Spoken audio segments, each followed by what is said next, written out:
So, guys, let's talk about these four assets to never worry about money again and what you got to do before it's too late, right? Before it's too late, right?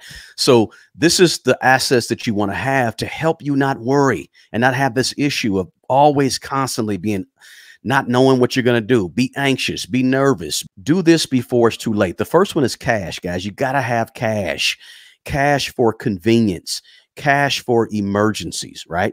Why do I say cash? Now, I don't want you to have a whole bunch of cash, right? Too much cash.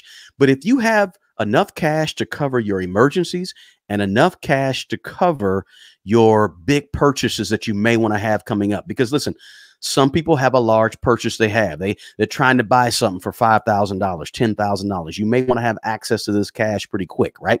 Now, when I say cash, I'm talking including money in a savings account or a high yield savings account that you can get to immediately. You got to have it for emergencies and for the convenience for short term big purchases. All right. The other beauty about cash is this: cash is about privacy nowadays, guys. There's going to be a point. I really strongly believe there's going to be a point. It could be in my lifetime. It could be 20, 30, 50 years from now, where all of the money that you spend is going to be tracked. All the money that you spend is going to be, somebody's going to know it. It's going to be in a database somewhere. I don't know if it's going to be, some type of electronic form of money that's coming, right?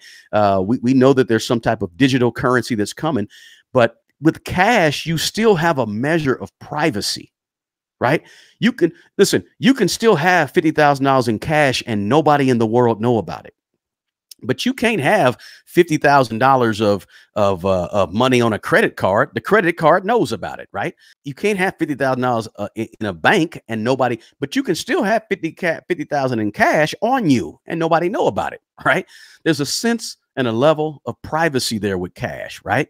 But cash is still king, right? We still use cash throughout the world. Cash is still the staple currency around the world, right? But if you can have some cash, you can avoid the worry, the problems of not having money when you have cash. If you got $30,000 in your emergency money, you're not tripping.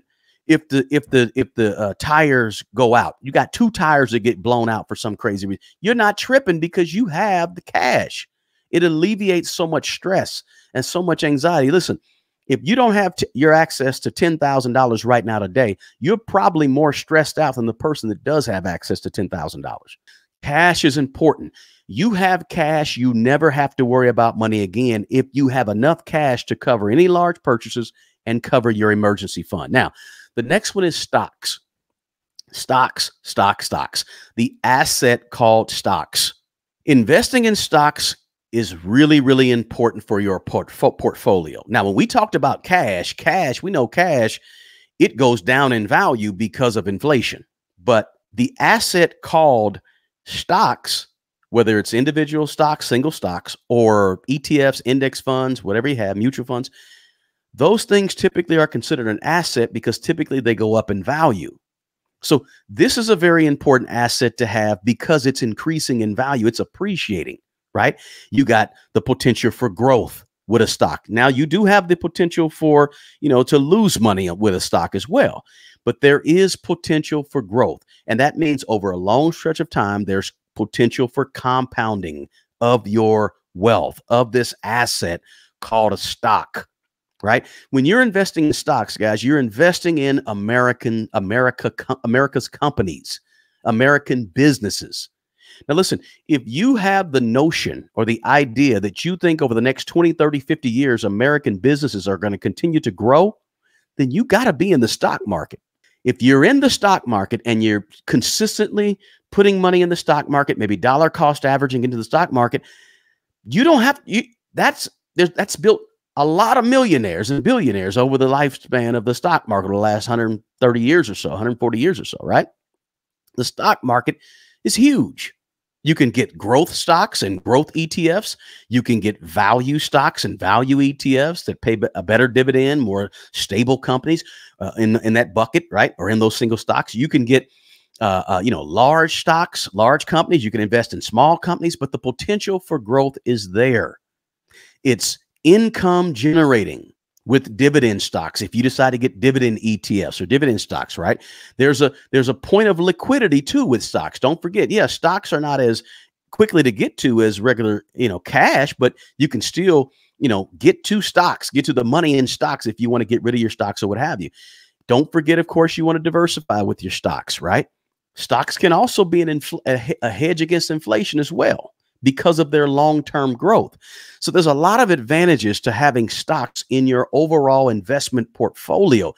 Stocks are an asset that if you get enough of them, you don't have to worry about money again.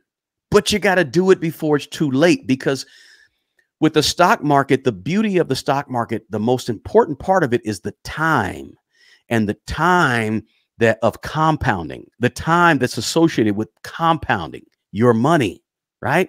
Not to mention, depending on what type of tool you want to invest in stocks with, there's potential for some tax benefits, right? Maybe there's a retirement account, a traditional retirement account where you get some tax benefits now, but you pay the taxes later.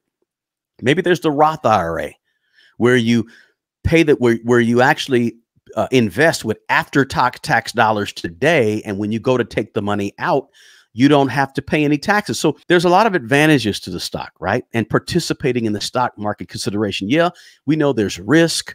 We know there's research and things that you have to do, but it's a great place to have money and have money growing for you. Great assets if you believe that American businesses are growing and are going to grow for the foreseeable future. The third one is my favorite, guys. It's one of my favorites, and it's real estate. You got to have some real estate amongst your assets if you really want to diversify your portfolio and put yourself in a position to not have to worry about money again. Here's one of the beauties of real estate, and I'll just start off the conversation about real estate with this. Real estate, if you own rental properties, multifamily, duplex, triplex, you name it, if you own those properties, they're a hedge against inflation. They're a big hedge against inflation, because as the price of bread goes up or the price of eggs go up, so do the price of your rentals. That rental property that was renting for $500 a month 10 years ago, it's renting for $950 a month today. The rental property that was renting for $1,200 a month 15 years ago, it's renting for $2,000 or $2,500 today, because as prices go up and inflation goes up, so does the rents that you can actually charge.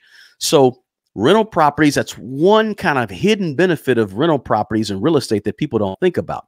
But real estate is considered an asset because typically over a long stretch, real estate has a tendency and a strong potential to increase in value, right? So there's a lot to say about real estate in terms of tax benefits, appreciation of the real estate itself, the rental income that you can get from a piece of real estate, right?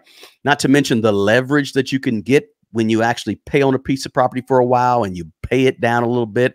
And next thing you know, you've got a certain amount of equity in that property that you could use and go buy something else with, right? Lots of leverage that you can utilize in real estate. And not to mention, typically when you have real estate, you have control over that investment. It's a tangible asset.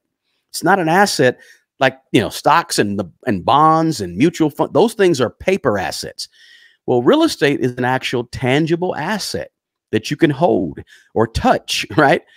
It's not a very liquid asset, but it's still a very, very important piece to add to your overall portfolio.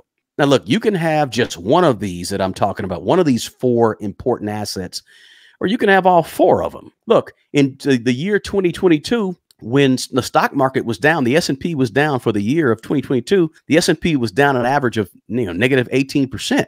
But that's the same year that real estate went up, by quite a bit. So again, not only is it a hedge against inflation, but it's also a wonderful piece of diversification that you can have, so you don't have everything in your stock market basket, right? All those eggs called stock markets, stocks in one basket. You also got another basket over there has some real estate in it too. Now, the fourth one that I want to talk about, guys, is the fourth asset that if you get this asset, you never have to worry about money again. But you also want to do this before it's too late. And that is the asset called skills. The asset of you that can develop skills.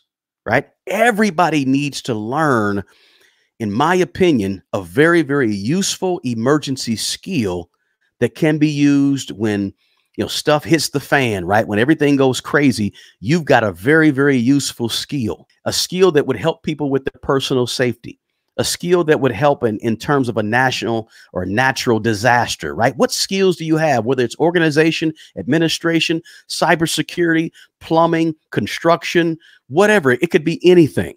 But all of us forget about, we always look outside for assets, but you're an asset. If you utilize yourself and learn a skill, a life-saving skill, a basic survival technique skill, something having to do with computers in case of a cyber attack, or it could be anything, right? What can you grow some food? Can you harvest rainwater? What can you do that would be useful in a time when people have to rely on you or rely on something outside of the norm? There's a part of you that can develop a skill that can save your life and save the life of others, can help out the community, help out other people. It could be leadership, right? Guiding people in a time of crisis. I don't know what it could be. It could be all different types of things. But you have the capacity to develop that skill that once you learn that skill, you're never going to go hungry, because people need the skill you have.